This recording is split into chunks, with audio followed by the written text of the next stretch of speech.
Salam kerahiman. Hari ini 8 April. Kita akan baca dari satu nomor saja, yaitu nomor 420. Kita mulai ya. Dalam nama Bapa dan Putra dan Roh Kudus. Amin. 420. Minggu 28 April 1935. Minggu putih, yakni Pesta Kerahiman Ilahi, penutupan tahun Yubileum Penebusan. Ketika kami pergi untuk ambil bagian dalam perayaan, hatiku melompat kegirangan, karena dua perayaan dipadukan begitu erat. Aku memohon kepada Allah kerahiman bagi jiwa orang-orang berdosa.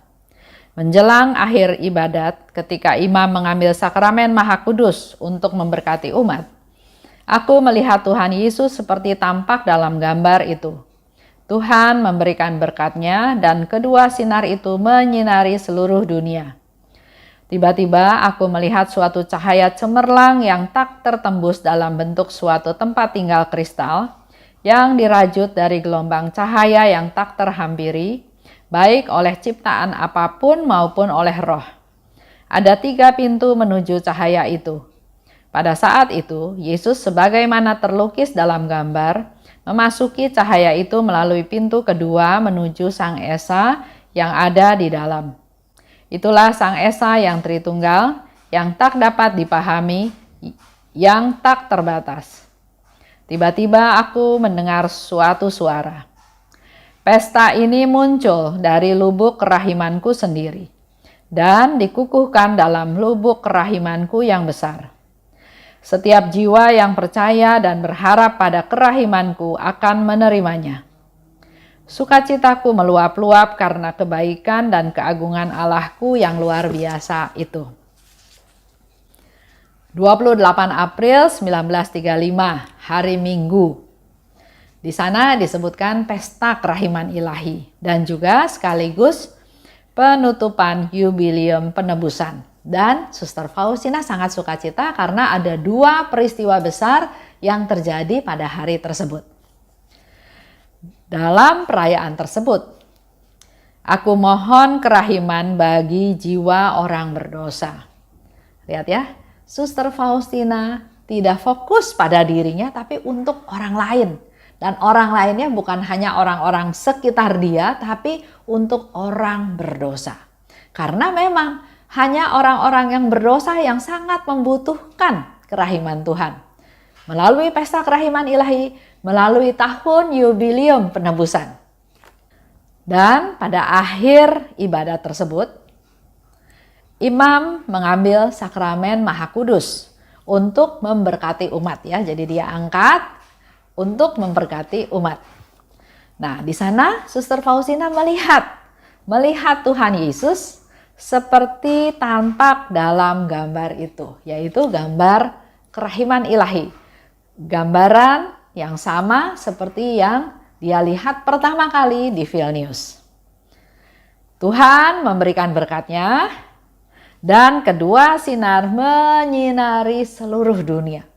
Artinya Tuhan punya kerinduan, punya satu konfirmasi juga kepada kita semua bahwa kerahimannya itu akan memancar sampai ke seluruh dunia. Jadi nggak ada satu orang pun yang tidak punya kesempatan untuk mengalami kerahiman Tuhan. Kerahiman Tuhan mau bagikan kepada semua orang yang ada di dunia ini. Itulah yang menjadi tugas kita sekarang.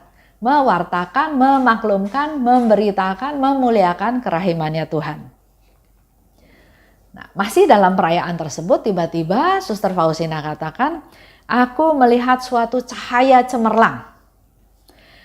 Cahaya yang tidak tertembus, seperti suatu tempat tinggal kristal yang dirajut oleh gelombang cahaya, yang tidak terhampiri oleh ciptaan maupun oleh roh. Jadi cahaya cemerlang itu tidak tertembus dan nggak bisa dihampiri oleh siapapun.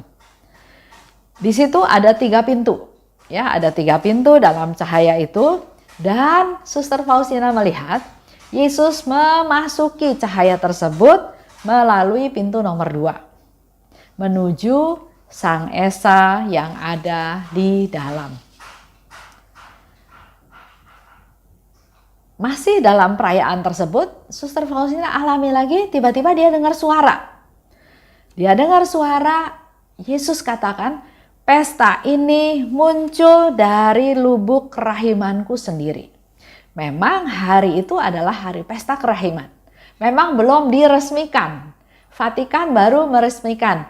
1 minggu setelah Paskah menjadi pesta kerahiman itu pun tahun 2000. Ini tahun 1935.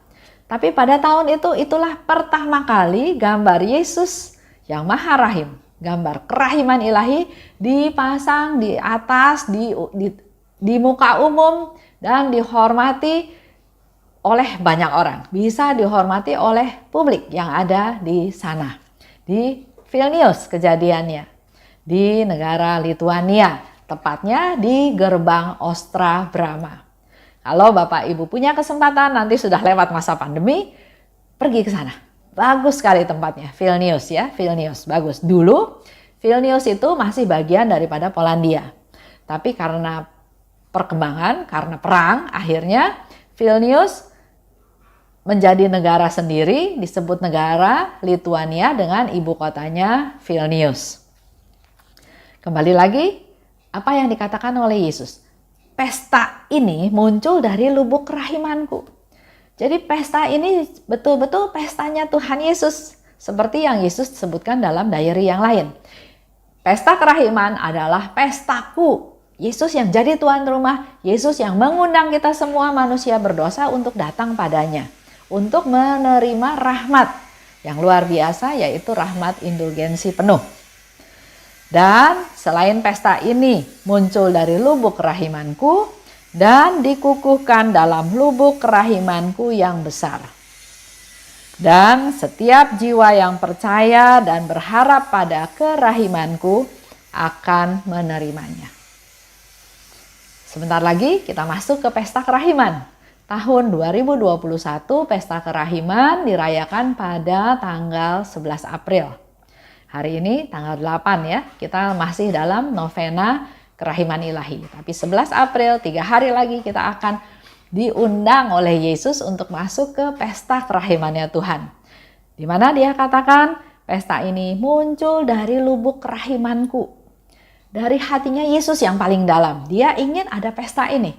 Dia ingin mengundang kita semua manusia berdosa, juga 9 kelompok jiwa yang sudah Yesus minta kita bawa kepadanya. Dan setiap jiwa yang percaya dan berharap pada kerahimanku akan menerimanya. Jadi kita perlu percaya, perlu berharap. Kita akan menerima rahmat-rahmat yang Tuhan mau limpahkan pada kita. Percaya pada kerahiman Tuhan. Tuhan itu baik, Tuhan itu pemurah, Tuhan itu mengampuni, Tuhan itu sayang, senang sama orang-orang yang datang padanya, yang bertobat. Tuhan itu penolong. Tuhan itu sumber kekuatan. Tuhan itu memberi kesegaran kepada kita. Tuhan itu memberi kehidupan yang baru, harapan yang baru buat kita. Tuhan selalu memberikan yang terbaik buat kita. Tuhan pelihara saya, Tuhan lindungi saya. Itulah semua tentang kerahimannya Tuhan. Percaya dan berharap padanya, maka kita akan menerima rahmat yang luar biasa dari Tuhan. Itu aja untuk hari ini. Amin. Dalam nama Bapa dan Putra dan Roh Kudus. Amin. Salam kerahiman.